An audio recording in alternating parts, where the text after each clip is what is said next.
नमस्कार साथियों, स्वागत है आप सभी का। आज हम आपकी कक्षा 12 की कृषि रसायन विज्ञान का जो आपका चैप्टर है उस चैप्टर के बारे में जानेंगे और उनके इम्पोर्टेंट क्वेश्चंस को हम करेंगे। ब्लू कलर मैं यहाँ सेलेक्ट कर लेता हूँ और उसका साइज़ जो है थोड़ा-सा कम कर लेता हूँ, ठीक है? अर्धवार्षिक परीक्षा आपके जो कल एग्ज़ाम होने वाला है 20 तारीख को, 20/12/2024 को ये जो आपका एग्ज़ाम होने वाला है अर्धवार्षिक का, उस एग्ज़ाम के लिए बहुत ही इम्पोर्टेंट आपका सेशन रहने वाला है। उसके अकॉर्डिंग आपके क्वेश्चन पेपर तैयार किए गए हैं और उनकी अकॉर्डिंग ही आपके पूरा पेपर रहने वाला है। हालाँकि इस पेपर के अंदर मैंने आपके पूरे चैप्टर्स सभी चैप्टर्स आपके इसके अंदर से लिए हैं और इनके अंदर सभी चैप्टर्स में आप देखोगे तो ये भारत दुग्ध रसायन तक है ये, ठीक है? और तो सभी चैप्टर्स लिए गए हैं, लेकिन आपको 9 चैप्टर ही आपकी अर्धवार्षिक परीक्षा में पूछे जाएँगे। तो 9 चैप्टर तक यदि आप प्रश्न उत्तरों को हल करते हैं, तो आप अर्धवार्षिक परीक्षा के लिए तैयार होते हो और यदि आप 12 चैप्टर तैयार करते हो, तो वार्षिक परीक्षा के लिए तैयार होते हो। हालाँकि आपको वार्षिक परीक्षा के लिए ही तैयार होना है, लेकिन कल आपका अर्धवार्षिक का पेपर है, तो इसके लिए आपके अर्धवार्षिक परीक्षा के लिए भी तैयार होना है। चलिए प्रारंभ करते हैं, प्रश्नों का उत्तर साथ में रहेगा और वैसे मेरा मानना ये है कि इन प्रश्नों का उत्तर आप स्वयं के स्तर पर घर जाके मतलब घर पे ही हो स्वयं के स्तर पे इनको सरल करें और बार-बार इनका अभ्यास करें तो आपको याद रह पाएँगे। हालाँकि कुछ प्रश्नों के उत्तर मैं बताऊँगा, कुछ प्रश्नों के उत्तर आपको स्वयं के स्तर पर हल करने हैं। ठीक है? देखिए पहला प्रश्न है मृदा खनिज मुख्य रूप से किन तत्वों से बने होते हैं? देखिए मृदा खनिज जो होता है, वो हमेशा जो है सिलिका और एल्यूमिना जो होता है सिलिका और एल्यूमिना जो होता है इनसे जो है मृदा खनिज बना होता है। किनसे बना होता है? सिलिका और एल्यूमिना से जो है ये बना होता है, ठीक है? तो सिलिका और एल्यूमिना इसका जो है राइट आंसर हो जाएगा ए। ए राइट आंसर इसका हो जाएगा। उसके पश्चात देखते हैं दूसरा प्रश्न है। दूसरा प्रश्न इसका है कि चट्टानों के अपक्षय का मुख्य कारण क्या है? अभी देखिए मैंने महत्वपूर्ण प्रश्न दिए हैं जिनके आपके पाठ का रिवाइज हो जाए एक प्रकार से, आपको पता चल जाए कि आप किस स्तर पे हैं और आप कैसे हल कर पाते हैं, इनको कर पाते हैं नहीं। आपका जो ब्लूप्रिंट है, उसको भी थोड़ा-सा उसके जो उद्देश्य हैं ज्ञान, अवबोध, ज्ञानोपयोग, कौशल और विश्लेषण वो भी ध्यान में रखे गए हैं।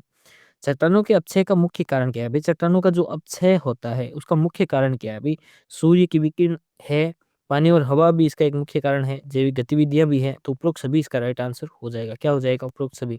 देखिए जब एग्ज़ाम में एबीसीडी वाले प्रश्न आते हैं, तो क्या करना है आपको? एक ऐसी सारणी बनानी है, एक साइड प्रश्नों की संख्या और एक साइड उत्तरों में एबीसीडी कौन-सा है, वो लिखना है। अगर आप इसे सारणी बना के दोगे, तो एग्ज़ामिनर आपको देखेगा कि ये बच्चा बहुत ही मतलब अक्लमंद है तो कि एक ही जगह पे सारों के उत्तर लिखे हैं। अभी देखते हो बुक शेप में एक जगह बुक्स रखी होती है, एक साथ रखी होती है तो अच्छी लगती है। वैसे ही उत्तर एक साथ रखे होंगे तो अच्छे लगेंगे। वे आगे आपकी मर्ज़ी है। ठीक है? आगे देखते हैं। रेगिस्तान वाले 2 प्रश्न मैंने आपको दिए हैं। रेगिस्तान वाले में मृदा खनिज के निर्माण में मुख्य रूप से अ, कौन-कौन से शामिल होता है? अभी एबीसीडी बता रहे सिलिका और एल्यूमिना, ठीक है? चट्टानों का अपक्षय मुख्यतः किसमें होता है? भौतिक और रासायनिक प्रक्रियाओं द्वारा। चट्टानों का जो अपक्षय होता है, वो 2 प्रक्रिया होती है, कौन-कौन सी? एक भौतिक होती है और एक रासायनिक। अब लघुत्तरात्मक के यहाँ मैंने 2 प्रश्न दिए हैं। ये 2 प्रश्न आपको स्वयं के स्तर पे हल करने हैं। हर पाठ के लघुत्तरात्मक प्रश्न मैं आपसे स्वयं से हल करवाऊँगा, ठीक है?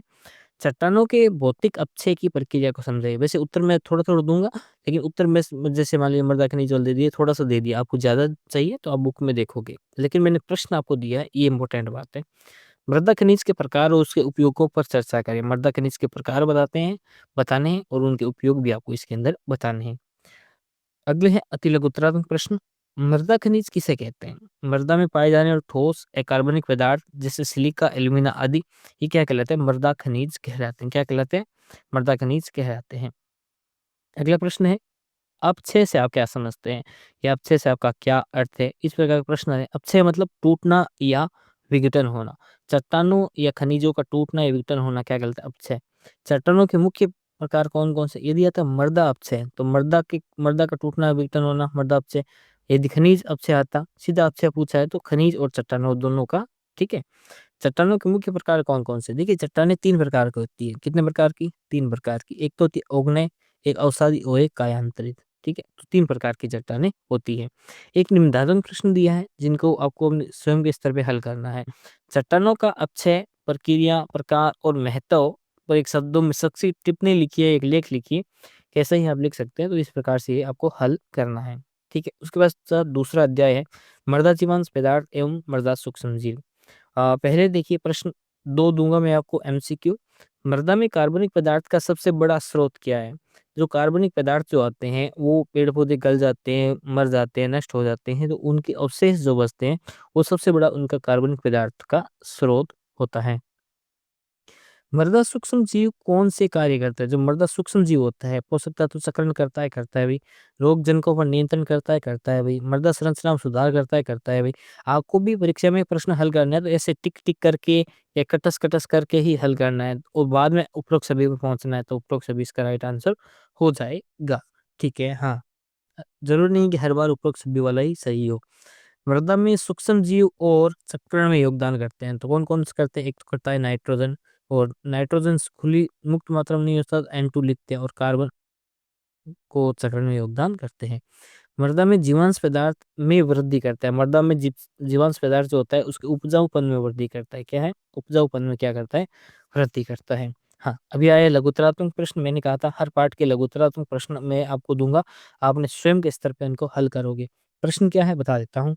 मृदा सूक्ष्म जीवों के प्रकार उनकी भूमिकाओं पर प्रकाश डालें।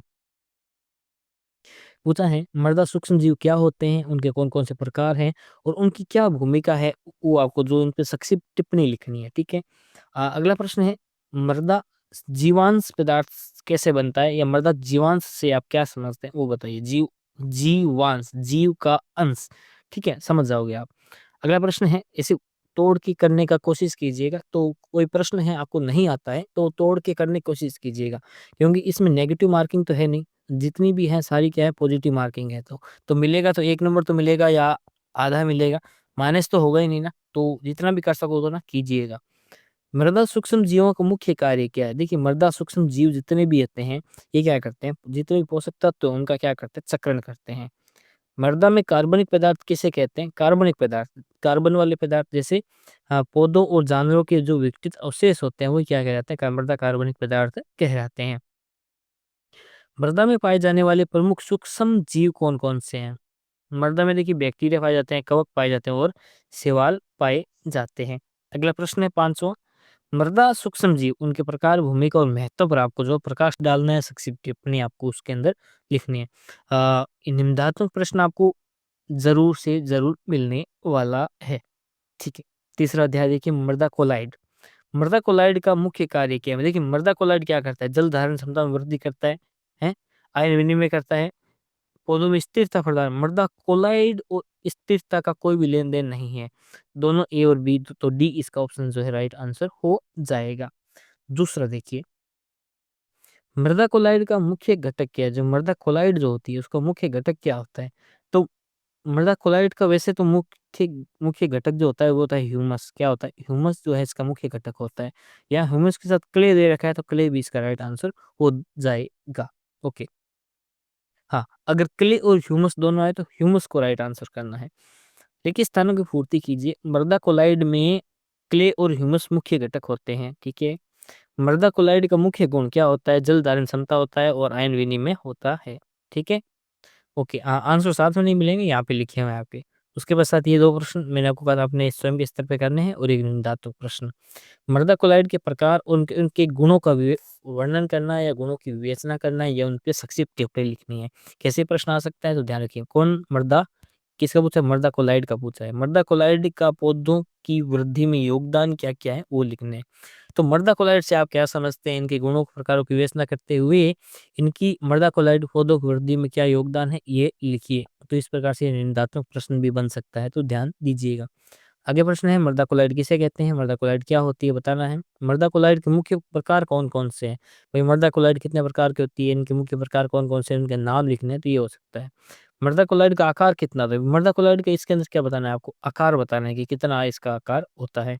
5वां प्रश्न निबंधात्मक है कि मृदा कोलाइड संरचना और कार्य, है ना? ये क्या होते हैं बताना है। इन पे निबंध लिखना है, टिप्पणी लिखनी है, कैसे भी आप कर सकते हो। चौथा अध्याय, चतुर्थ अध्याय मृदा में आयन विनिमय की प्रक्रिया मुख्य रूप से किससे संबंधित है? मृदा में जो आयन विनिमय होती है, आयन विनिमय जो होती है उस मृदा के सॉइल के जो छोटे-छोटे कण जो होते हैं उन पे जो उन पे चार्ज लगा होता है, प्लस पॉजिटिव लगा होता है या नेगेटिव लगा होता है, उसके आधार पे होते हैं। ठीक है। हाँ, दूसरा है आयन विनिमय के लिए सबसे महत्वपूर्ण मृदा घटक कौन-सा है? महत्वपूर्ण मृदा घटक कौन-सा है? ह्यूमस होता है, क्ले या ह्यूमस इसका राइट आंसर हो जाएगा। ओके। दूसरा है आयन विनिमय मुख्य रूप से किसमें? क्ले और ह्यूमस मृदा कणों में होता है। मृदा का कार्बनिक पदार्थ आयन विनिमय क्षमता को बढ़ाता है। कार्बनिक पदार्थ ही उसकी आयन विनिमय क्षमता को बढ़ाएगा। उसके बाद 2 प्रश्न जो आपको स्वयं के स्तर पे करना है, आयन विनिमय प्रक्रिया क्या होती है बताइए? मृदा में आयन विनिमय क्षमता सीईसी का क्या महत्व है? सीईसी की फुल फॉर्म पूछ सकता है तो आयन विनिमय क्षमता ये क्या होता है? इसके महत्व को समझाइए। तो ये प्रश्न आपके अर्धवार्षिक परीक्षा के लिए महत्वपूर्ण है। चतुर्थ अध्याय में आयन विनिमय किसे कहते हैं? उसको बता सकते हैं। आयन विनिमय से आप क्या समझते हैं? इसके मुख्य घटक कौन-कौन से हैं? वो आप इसके अंदर बताने हैं। आयन विनिमय क्षमता को प्रभावित करने वाले मुख्य कारक कौन-कौन से हैं? बताइए। तो आयन विनिमय को प्रभावित करने वाले मुख्य कारक कौन से हैं? वो आपको जो इसके अंदर बताने हैं। देखिए, पाँचों प्रश्न आयन विनिमय प्रक्रिया, इसके पौधों की वृद्धि का प्रभाव पर शब्दों में संक्षिप्त टिप्पणी लिखिए। ये मैं अलग-अलग चैप्टर वाइज़ बता रहा हूँ तो आपको सरल लग रहा है। यही अगर एक साथ आते ना तो आप कहते हो कि और सर जी कहाँ से आ गया? कौन-सा है? क्या है? मृदा अभिक्रिया सरल ही लगना चाहिए। मैं तो कहता हूँ सरल ही लगना चाहिए। 1-2 बार इसे पढ़ लेना चाहिए ताकि आपको सारा कुछ नॉलेज में रहे। मृदा अभिक्रिया का पीएच किससे मापते हैं? मृदा अभिक्रिया किसे मापता है? मृदा अभिक्रिया पीएच जो है उसको क्या मापता है? अम्लता और बेसिक यानी क्षारता का जो मापन करता है। अगर है मृदा का सामान्यतः पीएच रेंज, मृदा की जो पीएच रेंज होती है वो कितनी होती है? 6 से लेकर 8 तक जो है उसकी पीएच वैल्यू होती है। Power of hydrate pH value होती है। 8वां प्रश्न है मृदा का पीएच कार्बनिक पदार्थ और जल निकासी द्वारा प्रभावित होता है। मृदा का पीएच पौधों के लिए अ, तत्वों की उपलब्धता को नियंत्रित करना। कौन से तत्व? पोषक तत्व। ठीक है। हाँ, मृदा पीएच का पौधों की वृद्धि पर क्या भाई मृदा की पीएच है, ये मृदा की पीएच है कितनी बताई थी? 6 से लेकर 8 तक, है ना? इनके बीच में होती है, कभी-कभी मृदा की पीएच कम हो जाती है, कभी-कभी ज़्यादा हो जाती है। तो पौधों पर क्या प्रभाव पड़ता है? उनसे पड़ने वाले प्रभाव कौन से तत्वों की कमी को दर्शाता है? कैसे क्या दर्शाता है? वो चीज़ें आप इसके अंदर बता सकते हो। मृदा पीएच को नियंत्रित यदि आपको करना है तो कैसे करोगे? वो चीज़ आपको इसके अंदर बतानी है। अगला प्रश्न है प्रश्न संख्या 4 मृदा का पीएच क्या है? मृदा का आदर्श पीएच रेंज क्या है? मृदा की अम्लता को कम करने के लिए क्या उपयोग में लिया जाता है? ये आपको जो है पीएच को कम करने के लिए ठीक कम करने के लिए किसको? चूने को काम में लेते हैं। मृदा पीएच और इसके पोषक तत्वों की उपलब्धता पर प्रभाव कर संक्षिप्त टिप्पणी आपको जो है इसके अंदर लिखनी है। अगला अध्याय है अध्याय संख्या 6 मैं आपको इस वीडियो के अंतर्गत मैं आपको 9 अध्याय बताऊँगा। 9 अध्याय से अधिक एक भी अध्याय नहीं बताऊँगा क्योंकि 9 अध्याय आपके अर्धवार्षिक परीक्षा अर्थात आपके हाफ ईयरली एग्ज़ाम के लिए ही उचित है। हाँ, इससे ज़्यादा मतलब आप स्वयं के स्तर पे देख सकते हैं, मैं आपके साथ इसको साझा कर दूँगा पीडीएफ को। वस्तुनिष्ठ प्रश्न, अम्लीय मृदा में कौन-सा तत्व अधिक पाया जाता है? तो अम्लीय मृदा में कौन-सा तत्व अधिक पाया जाएगा? हाइड्रोजन पाया जाएगा। देखिए हाइड्रोजन यदि जिसके अंदर है, एच पॉज़िटिव है, तो वो तो हो जाएगा अम्लीय और जिसमें ओएच नेगेटिव है, हाइड्रोक्साइड आयन है, वो हो जाएगा क्षारीय। क्या हो जाएगा? क्षारीय हो जाएगा। लवणीय मृदा का मुख्य कारण क्या है? भई क्या कारण है कि मृदा लवणीय होती है? तो क्या होता है भई? पानी की अधिकता, खराब जल निकासी, अधिक उर्वरकों का उपयोग, उपरोक्त सभी लगभग इसके कारण बैठ जाते हैं। हाँ, अम्लीय मृदाओं का पीएच जो है देखिए वैसे मृदा का पीएच होता है 6 से लेकर 8 तक होती है, मृदा स्वस्थ होती है। यदि देखिए वैसे आप जानते हो कि पीएच 0 से लेकर 7 होता है तब तो होती है अम्लीय। क्या होती है? अम्लीय होती है। और यदि वो 7.1 से लेकर 14 तक होती है तो मृदा होती है क्षारीय। क्या होती है? बेसिक ना क्षारीय होती है और 7 होती है तो वो होती है उदासीन, है ना? तो ये 6.7 नहीं मान के इसको मानेंगे 6.9 मानेंगे, ठीक है? 6.9 ठीक है? हाँ, और तो यदि अब 6 से कम हो रही है तो मृदा अम्लीय है और ठीक है? और 7 से ज़्यादा ऐसे मान लीजिए 7 से नीचे हो रही है तो अम्लीय और 7 से ज़्यादा हो रही है तो क्षारीय मृदा है। तो अम्लीय मृदाओं का पीएच से कम होता है तो कितने 5.5 से कम होता है। तो वैसे 7 भी कर सकते थे। लवणीय मृदाएँ मुख्य रूप से के कारण होती है, कैसे? खराब जल निकासी के कारण जो है मृदाएँ लवणीय हो जाती है। ओके। लघुतरात्मक प्रश्न, लवणीय मृदाओं की पहचान कैसे करते हैं? बताना है आपको। लवणीय मृदाओं को सुधारने के लिए कौन-कौन से उपाय अपनाए जा सकते हैं? वो बताने हैं। अम्लीय मृदाएँ क्या हैं? ऐसी मृदा जिसका पीएच 5.5 से कम होता है, अम्लीय मृदाएँ कहलाती है। क्षारीयता, सफेद परत जो है लवणीय मृदाओं के प्रमुख लक्षण होते हैं। लवणीय मृदा के सुधार के लिए क्या उपाय है? जिप्सम का यदि उपयोग करते हैं तो लवणीय मृदा में सुधार हो जाते हैं। अम्लीय और लवणीय मृदाएं के लक्षण और सुधार के उपाय आपको जो है एक संक्षिप्त टिप्पणी लिख के आपको लिखने होंगे। उसके पश्चात हैं पादपों के लिए प्राथमिक पोषक तत्व कौन-कौन से? देखिए, एक तो प्राथमिक पोषक तत्व जो हैं, उसके बारे में आपको नॉलेज होना चाहिए, कौन-कौन से होते हैं। एक द्वितीयक पोषक तत्व, एक वृहद मात्रिक पोषक तत्व और एक सूक्ष्म मात्रिक पोषक तत्व। ये सभी आपको ध्यान में रखने हैं और इनमें थोड़ा-सा आपको जो है डिफरेंस वाला भी याद कर लेना है, क्योंकि अवबोध वाले में ये प्रश्न बन सकता है। अवबोध वाला सेक्शन जो होता है उसके अंदर ज्ञान, अवबोध, ज्ञान उपयोग कौशल और आपकी विश्लेषण वाला मतलब आपको उद्देश्य है, ब्लूप्रिंट में आप देखोगे तो समझ जाओगे। है ना? तो वो आपको ध्यान रखने हैं। प्राथमिक पोषक तत्व कौन-कौन से हैं? तो देखिए, नाइट्रोजन हो गया, फास्फोरस हो गया, पोटेशियम हो गया, ये क्या हो गया आपके प्राथमिक पोषक तत्व हैं। क्या है? प्राथमिक पोषक तत्व हैं। वैसे मैंने एक वीडियो में आपको समझाया है, तो समझ लीजिएगा। किस पोषक तत्व की कमी से पत्तियों का पीला पड़ना। पत्तियों का पीला पड़ना किस कारण होता है? नाइट्रोजन के कारण होता है। किसके कारण होता है? नाइट्रोजन के कारण होता है। हम कहते हैं पत्तियाँ पीली पड़ गई है, पत्तियाँ पीली पड़ गई है। ठीक है? ओके। हाँ, देखिए, एक बात सुनिए मेरी, एक बात 1 सेकंड, एक थोड़ा-सा वक़्त दीजिएगा मुझे, थोड़ा-सा वक़्त। ओके, देखिए, कहाँ गया वो? ये रहा। देखिए, इसके अंदर कि पत्तियाँ पीली है, अगर इसके अंदर सल्फ़र का होता ना तो सल्फ़र करते, ठीक है? सल्फ़र, और नहीं है तो नाइट्रोजन हमने राइट आंसर इसका किया है। उसके पश्चात है दूसरा, नाइट्रोजन का मुख्य कार्य क्या है? नाइट्रोजन का मुख्य कार्य होता है प्रोटीन और क्लोरोफिल का जो निर्माण करना होता है, जो सूर्य के प्रकाश की उपस्थिति में होता है, नाइट्रोजन करता है। पोटेशियम पौधों में जल संतुलन और रोग प्रतिरोधकता पर नियंत्रण करता है। कौन करता है? पोटेशियम। पादपों के लिए पोषक तत्वों का वर्गीकरण, अब वर्गीकरण आपको करना है तो इसे सारणीबद्ध तरीके से करना है या लाइन टू लाइन करना है, सभी पोषक तत्वों को आपको लिखना है और उनके बारे में भी बताना है।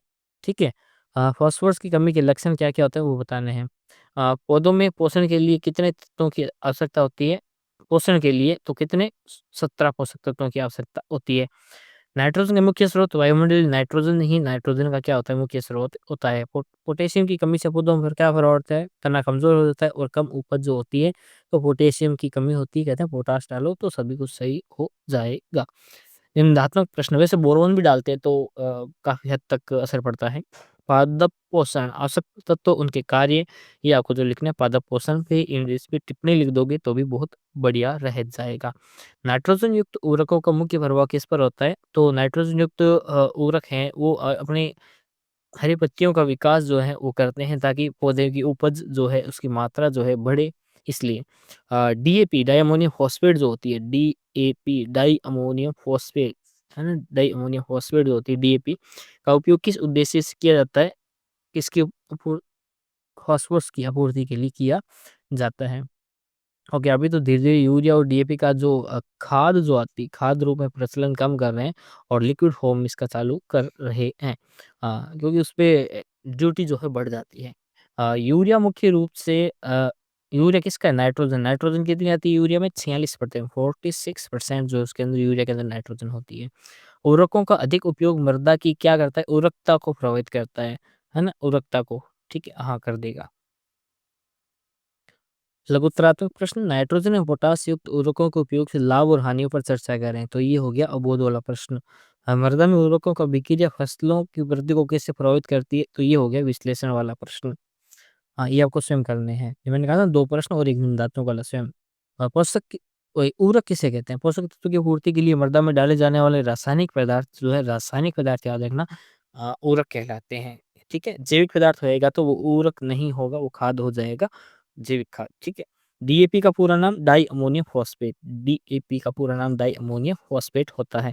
मृदा में यूरिया की पीएच पर क्या प्रभाव? मृदा को पीएच क्या पड़ेगा? अम्लीय, यूरिया अम्लीय बना देगा, सही है। हाँ, ठीक है। विभिन्न उर्वरकों को मृदा स्वास्थ्य एवं फसल उत्पादन पर प्रभाव जो है आपको लिखना है या इस पे टिप्पणी करनी होगी आपके। ठीक है? 9वाँ चैप्टर, ठीक है? अंतिम चैप्टर बताऊँगा, इसके बाद 10वां, 11वां, 12वां भी है, लेकिन वो नहीं बताऊँगा। कृषि रसायन और पर्यावरण प्रदूषण। पेस्टिसाइड का मुख्य उद्देश्य क्या है? भई पेस्टिसाइड कीटों पर नियंत्रण के लिए पेस्टिसाइड ही कहते हैं। इंसेक्टिसाइड जिसे भी कहते हैं। ओके, हाँ। कृषि रसायनों का सबसे अधिक पर्यावरणीय प्रभाव किस पर होता है? तो ये किस पर होता है? जल स्रोतों, वनस्पति, वायुमंडल सभी पर होता है, सभी पर होता है। पेस्टिसाइड और हर्बिसाइड, ठीक है, का उपयोग को प्रदूषित करना है, जल स्रोत को करता है, जल स्रोत को भी करता है और मृदा को तो करता ही करता है। कृषि रसायनों का अत्यधिक उपयोग जो है किस पर हानिकारक प्रभाव डालता है? तो पर्यावरण में करेंगे तो पर्यावरण पर हानिकारक प्रभाव डालेगा। कृषि रसायन के लाभ और हानियों पर चर्चा कीजिए। पर्यावरण प्रदूषण को कम करने के लिए जैविक खेती कितनी उपयोगी, ये भी आपको बताना है। जैविक खेती को अच्छी तरीके से याद कर लीजिएगा। इस प्रकार जैविक खेती पर जो है निम्नात्मक प्रश्न आपके बनने वाला है। कृषि रसायन क्या है? खेती में उपयोग होने वाले रासायनिक पदार्थ जैसे उर्वरक, कीटनाशक आदि। हाँ, हर्बिसाइड का उपयोग क्यों किया जाता है? फसलों के बीच उगने वाले खरपतवार को नष्ट करने के लिए हर्बिसाइड हर्बिसाइड खरपतवार नाशी जिसे कहते हैं, जैसे 2,4-डीओ हो गया, है ना? इमिज़ाथाइपर हो गया, ये खरपतवार नाशी है, हर्बिसाइड कहते हैं इनको। पेस्टिसाइड पर्यावरण को कैसे प्रभावित करते हैं? जल और मृदा प्रदूषण जो है ये करते हैं, पेस्टिसाइड जो करते हैं तो फिर प्रदूषण हो गया तो फिर ये मतलब इनको पर्यावरण को नुकसान अपने पहुँचा दिया है। 5वाँ प्रश्न है, कृषि रसायन और पर्यावरण प्रदूषण, इनके बारे में आपको जो है संक्षिप्त टिप्पणी लिखनी होगी। 10वां अध्याय की क्वेश्चन आंसर भी में क्वेश्चंस लिखे हैं आपके लिए, और 11वें अध्याय के भी हैं और 12वें अध्याय के भी हैं। अगर आपको चाहिए तो अब देखिए मैंने ऊपर किया है, स्लाइड ऊपर की है, तो आप इनको जो है नोट डाउन कर सकते हैं।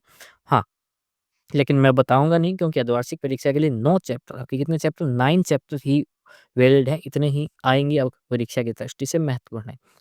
हाँ, और कुछ आपको कहना है तो आपको नीचे कमेंट बॉक्स चालू है, कमेंट बॉक्स में आप कह सकते हैं। तो प्रयास आपको कैसा लगा? आप हमें कमेंट बॉक्स में बताइएगा। मैं जल्दी बोल रहा हूँ, तो वीडियो की स्पीड को आप कंट्रोल कर सकते हैं, कम कर सकते हैं, अधिक कर सकते हैं, जैसा आप सुनना चाहें वैसा आप सुन सकते हैं। हाँ, तो आज के लिए इतना ही, अगली बार फिर से मिलते हैं। तब तक के लिए जय हिंद, जय भारत, वंदे मातरम।